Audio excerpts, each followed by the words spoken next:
Et on s'intéresse à la lutte contre le travail des enfants dans la cacao-culture.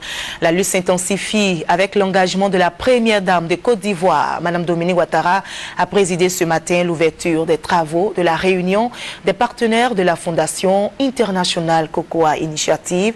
Cette troisième rencontre d'Abidjan avec les partenaires vise à éradiquer les pires formes de travail des enfants dans la cacao-culture. On en sait plus avec Jérôme Kofi Aboulé. La lutte contre le travail des enfants dans la cacao-culture, responsabilité partagée, c'est autour de ce thème que s'est ouverte ce lundi 18 novembre 2013 la troisième réunion des partenaires de la Fondation ICI, entendez International Cocoa Initiative. Réunion avec pour objectif d'éliminer les pires formes de travail des enfants dans les plantations.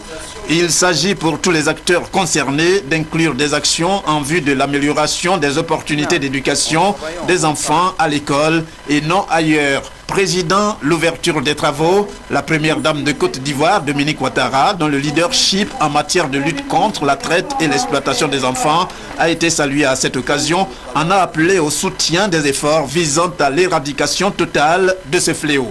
La durabilité de la filière cacaoyère ne peut être réalisée que si toutes les parties prenantes de la chaîne de valeur s'engagent à faire de la lutte contre le travail des enfants un objectif prioritaire.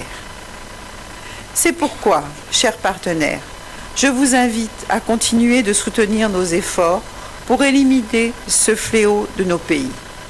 C'est à ce prix que nous réussirons à offrir à tous les enfants vivant sur nos territoires un environnement protecteur pour leur assurer un bel avenir. L'un des temps forts marquant le lancement de ces travaux a été la présentation du nouveau cadre institutionnel national de lutte contre le travail des enfants en ce qui concerne les activités et les perspectives. Cadre composé du Comité national de surveillance présidé par la première dame de Côte d'Ivoire, Dominique Ouattara, et du Comité interministériel présidé par le ministre d'État en charge du travail, Moussa Dessou.